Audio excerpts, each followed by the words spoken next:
গণদেবতার পায়ে প্রণাম জানিয়ে আমি আমার বক্তব্য শুরু করি। বর্তমান যুগজীবনে যে অবক্ষয় লক্ষিত হচ্ছে, যে অনাচার, যে অবিচার, অশিষ্টাচার আমরা দেখতে পাচ্ছি সমাজের প্রতিটি স্তরে, কি শিক্ষক সমাজে, কি ছাত্র সমাজে, কি প্রশাসনিক স্তরে, কি বিভিন্ন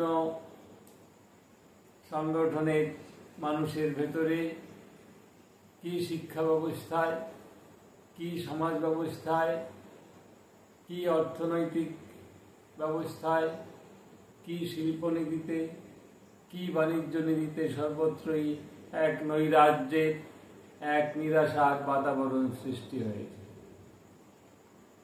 এই বাতাবরণ থেকে মুক্তির কোনো উপায় মানুষ খুঁজে পাচ্ছে না। বিভিন্ন দলতন্ত্রে গণতন্ত্র বিপন্ন, অজস্র দল, প্রায় যত নেতা তত দল, তত উপদলে বিভক্ত হয়েছে সমস্ত দেশের দলগুলো, মানুষগুলো। যে সমস্ত খ্যাতনামা পার্টি ভারতবর্ষে রয়েছে, জনতা, সাধারণ মানুষের সমর্থন তাদের প্রতি রয়েছে, তারা নানাভাবে বিভক্ত হয়ে পড়েছেন, নানাভাবে তাদের আদর্শচ্যুত হয়েছেন, তাদের রাজনৈতিক, তাদের শিক্ষাগত অবমূল্যায়ন ঘটেছে, শিক্ষার মূল্যহীনতা, সমাজসেবার মূল্যহীনতা, সামগ্রিক দেশের কল্যাণের মূল্যহীনতা আজ ধুলায় অবলুণ্ঠিত। যে স্বপ্ন আমাদের দেশ নেতাগণ দেখেছিলেন, সেই স্বপ্ন ভেঙে চুরমার, মানুষের অন্তরে বাহিরে যন্ত্রণার, অত্যাচার অবিচারের, লাঞ্ছনা বঞ্চনার হাহাকার চলছে। শিক্ষার অবমূল্যায়ন ঘটেছে, সামাজিক অবমূল্যায়ন ঘটেছে, সব দিকেই আমাদের অবমূল্যায়ন ঘটেছে। এই অবমূল্যায়নকে পশ্চাৎপদ করতে, দেশের মানুষকে নিরাপত্তা দিতে, দেশের মানুষকে সুশাসন দিতে, দেশের মানুষকে সুশিক্ষা দিতে, দেশের জনগণকে সুস্বাস্থ্য প্রদান করতে এখন আমাদের বিভিন্ন রাজনৈতিক দলনেতারা প্রায় অক্ষম হয়ে পড়েছে। নানাবিধ দলে বিভক্ত, নানা উপদলে বিভক্ত, নানা ব্যক্তি দলে বিভক্ত, যত ব্যক্তি তত মত, যত ব্যক্তি তত পথ হয়ে দাঁড়িয়েছে। আমরা সংবিধানের প্রণেতা, সংবিধান খসড়া কমিটির যিনি প্রবক্তা, যিনি তার চেয়ারম্যান ছিলেন, সেই ডক্টর বি.আর. আম্বেদকর বলেছিলেন যে যতদিন মানুষের ভোট এবং ভোট মূল্য সম্বন্ধে চেতনা না আসে, ততদিন পর্যন্ত মানুষের মুক্তি, সার্বিক মুক্তি আসতে পারে না। ভোট এবং ভোট মূল্য কি? ভোট মূল্য হলো জেনে শুনে কোনো আদর্শের প্রতি আনুগত্য দেখিয়ে সাধারণ মানুষের সমর্থন, কোনো নৈতিকতার প্রতি সমর্থন এবং সেই নৈতিকতার ধ্বজাধারী কোনো ব্যক্তিকে সমর্থন এবং তাকে শেষ পর্যন্ত প্রশাসনে, সুপ্রশাসনে পাঠানো। আর শুধু ভোট হলো কোনো প্রভাবশালী ব্যক্তির নেতৃত্বে সাধারণ মানুষকে ভুল বুঝিয়ে কোনো মতাদর্শের প্রতি আনুগত্য দেখানোর প্রক্রিয়াকেই বলে শুধু ভোট। অতএব আমরা ভোট করতে চলেছি, ভোট করেছি, আমাদের নির্বাচন হয়েছে বহুবার, লোকসভা, বিধানসভা, মিউনিসিপ্যালিটি, পঞ্চায়েত, সর্বত্রই ভোট, সমবায় সমিতি, সর্বত্রই ভোট হয়, কিন্তু মূল্যযুক্ত ভোট আমরা হারিয়ে ফেলেছি। ভোট মূল্য নেই, ভোটের মূল্যবোধ নেই। সাধারণ মানুষকে কোনো ইজম সম্বন্ধে, কোনো বিশেষ নেতার নেতৃত্বের মূল সূত্র, মূল মর্ম না শিখিয়ে আমরা শুধুমাত্র দাদাদের বা নেতাদের বা প্রভাবশালীদের দৌরাত্মে, তাদের চালচলনের দ্বারা চালিত হয়ে, তাদের মুখের কথার দ্বারা চালিত হয়ে আমরা কাউকে ভোট প্রদান করি। অথচ সেই ভোট যাকে দিচ্ছি তার যে ইজম, তার যে নৈতিকতা, সেই সম্বন্ধে আমাদের কোনো ধারণা নেই। আমাদের ধারণা নেই সাধারণ মানুষের কোনো বাদ সম্পর্কে, কোনো ইজম সম্পর্কে, তাদের ধারণা নেই সমাজতন্ত্র সম্পর্কে, তাদের ধারণা নেই গণতন্ত্র সম্পর্কে, তাদের ধারণা নেই সাধারণ মানুষের শাসন সম্পর্কিত বিষয়ে। এই নৈরাজ্যের সময়, এই অরাজকতার সময়, এই শিক্ষার মূল্যহীনতার সময়, এই ভোট মূল্যহীনতার সময় আমরা আজ বড়ই বিবর্ণ, বড়ই অসহায়। পৃথিবীর সমস্ত দেশেই অনৈতিকতার বীজ ছড়ানো রয়েছে, কিন্তু আমাদের দেশে সেই ধরনের বিষক্রিয়া বহুদিন ছিল না। আমরা সনাতনী ঐক্যে, আমরা সবার মিলনের ঐক্যে, আমরা হিন্দু, মুসলিম, শিখ, জৈন, বৌদ্ধ, খ্রিস্টান এবং অন্যান্য সমস্ত সম্প্রদায়ের মানুষকে নিয়ে আমাদের ঐক্যবদ্ধ ভারতবর্ষ গড়ে তুলেছিলাম সেই অনাদিকাল থেকে। ভারতের সেই আদর্শ, সেই উদ্দেশ্য আজ তুলায় লুণ্ঠিত। সেই যাজ্ঞবল্ক্য সংহিতার সেই যে মর্ম কথা আমরা ভুলে গেছি, যে নাহং অমৃত শ্যামতে নাহং কিমকুজ্জাম, সেই plain living and high thinking, উচ্চ চিন্তাধারা এবং সাধারণ জীবনযাপন, এই হলো ভারতবর্ষের মূল আদর্শ। ভারতবর্ষের প্রাচীনকালের রাজতন্ত্রের যে সমস্ত সুখ্যাত বিখ্যাত সম্রাটগণ ছিলেন, রাজাগণ ছিলেন, সম্রাট চন্দ্রগুপ্ত, অশোক, আকবর, শেরশাহ, দেবপাল, বিজয়নগরের দেবরায়, কৃষ্ণদেব রায়,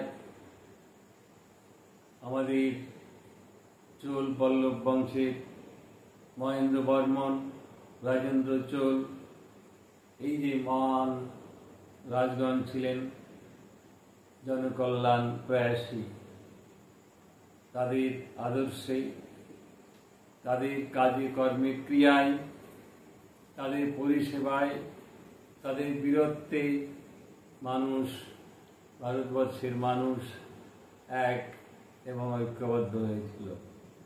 এখানে সকুন্দল, পাঠান, মোগল এক হতে পেরেছিল। সেই ভারতবর্ষে আজ নানান রকম অশান্তি, বিশৃঙ্খলা দেখা দিয়েছে।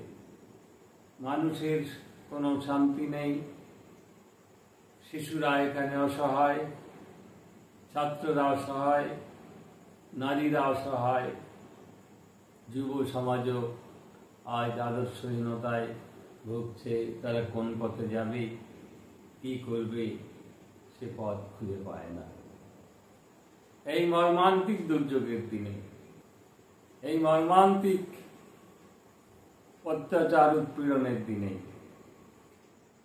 এই মর্মান্তিক অবক্ষয়ের দিনে আজ আমাদের অন্য কথা ভাববার সময় এসেছে।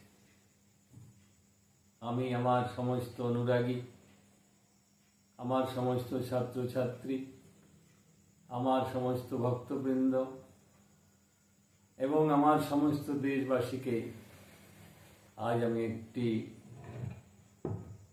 আদর্শের কথা বলবো, যে আদর্শ হবে নির্দলীয় গণতন্ত্র, যেখানে তিনটি তার আদর্শ থাকবে, ইস্তাহার তিনটি থাকবে: একটি সুশাসন, একটি সুস্বাস্থ্য এবং একটি সুশিক্ষা। সমগ্র ভারতবর্ষের জন্য, সমগ্র ভারতবর্ষের প্রতিটা রাজ্যের জন্য, প্রতিটা জেলার জন্য, প্রতিটা মহল্লার জন্য, প্রতিটা পঞ্চায়েতের জন্য, প্রতিটা গ্রামের জন্য এই আদর্শের কথা আজ আমি সর্বসমক্ষে বললাম যে আমাদের এখানে সর্বদলীয় সরকার গঠন হওয়া উচিত এবং দলহীন গণতন্ত্রের উত্থান হওয়া উচিত, যেখানে হিন্দু মুসলিম ভেদ নেই, যেখানে খ্রিস্টান শিখ ভেদ নেই, যেখানে পারসিক জৈন ভেদ নেই, যেখানে বুদ্ধ কনফুসিয়াস ভেদ নেই, কোনো ভেদ যেখানে নেই, যেখানে তপশিলি ভেদ নেই, যেখানে মুসলিম ভেদ নেই, যেখানে তপশিলি উপজাতি ভেদ নেই, ব্রাহ্মণ কায়স্থ বৈদ্য ইত্যাদি উচ্চবর্ণ নিম্নবর্ণ মধ্যবর্ণ কোনো ভেদ নেই। সমস্ত মানুষের দিক থেকে প্রতিনিধি থাকবে, সমস্ত ভাষা থেকে প্রতিনিধি থাকবে, সমস্ত রাজ্য থেকে বা জেলা থেকে প্রতিনিধি থাকবে। এইভাবে আমরা তিনটি আদর্শের উপরে একটি নতুন দল করতে চাই, যা নির্দলীয় গণতন্ত্র নামে অভিহিত হবে। আগেই বলেছি, এই তিনটি আদর্শ হবে: একটি সুশাসন, একটি সুস্বাস্থ্য এবং একটি সুশিক্ষা। হাজারো গন্ডা ইস্তাহার আমাদের এই নতুন ভাবধারায় নেই। তিনটি মাত্র উদ্দেশ্য থাকবে, তিনটি ধর্ম আমরা পালন করব। বারবার সেটা বলি, একটি সুশাসন স্থাপিত করা সমগ্র দেশে, সমগ্র মানুষের মধ্যে, সমগ্র গ্রামে, পঞ্চায়েতে, মহল্লায়, শহরে, রাজ্যে এবং সমগ্র দেশে। সুস্বাস্থ্য হবে মানুষের, রোগ ব্যাধি মুক্ত সমাজ হবে, মানব ধর্ম যেখানকার একমাত্র ধর্ম হবে, আর থাকবে সুশিক্ষা, সামগ্রিক শিক্ষা। অন্তরে বাহিরে যে শিক্ষা এক হবে, মানুষের হিংসা, দেশ, পরনিন্দা, পরচর্চা, অকথ্য ভাষা ব্যবহার, অকথ্য মানুষের সঙ্গে আচরণ, এসবই মুক্ত থাকবে এই আদর্শের ভেতরে। কোনো দলাদলি নেই, কোনো ব্যক্তিগত সংঘর্ষ নেই, কোনো দলগত বা উপদলগত কোনো বিভেদ নেই, কোনো সম্প্রদায়গত বিভেদ নেই। সমস্ত রকমের বিভেদ ভুলে, সমস্ত রকমের দ্বন্দ্ব দ্বিধা ভুলে ভারতীয় আদর্শে, ভারতের সেই plain living and high thinking, তার উপরে নির্ভর করে আমরা যে নতুন দল প্রতিষ্ঠা করলাম, সে দলের নাম নির্দলীয় গণতন্ত্র। সেই ইজম বা বাদের নাম নির্দলীয়বাদ, নির্দলীয় গণতন্ত্রবাদ। আগামী 26-এ আমি আমার সমস্ত অনুরাগী, আমার ছাত্রছাত্রী, আমার ভক্তবৃন্দ, আমার বিভিন্ন সংগঠনের সাধারণ সদস্যবৃন্দ এবং ভারতের সুনাগরিকদের, সমস্ত নাগরিকদের, ধর্ম, বর্ণ, জাতি নির্বিশেষে সকলকে আহ্বান জানাই এই নির্দলীয় গণতন্ত্রের শরিক হয়ে আপনারা এক নতুন দিগন্তের, নতুন রাজনৈতিক প্রেক্ষাপটের সূচনা করুন। জয় বিশ্ববন্ধু। সবাইকে প্রীতি, শুভেচ্ছা, প্রণাম, অভিনন্দন, অভিবাদন জানিয়ে আমার বক্তব্য এখানেই শেষ করলাম। আপনারা যদি আমার এই আদর্শে সাড়া দেন তাহলে আমি আনন্দ পাব। আমার ফোন নাম্বার নিচে দেওয়া হলো, এই ফোন নাম্বারে যোগাযোগ করলে কে, আমি কোথায় থাকি, আমার আরও ব্যাপক ধ্যান ধারণা সম্পর্কে আপনারা জেনে নিতে পারেন। প্রণাম।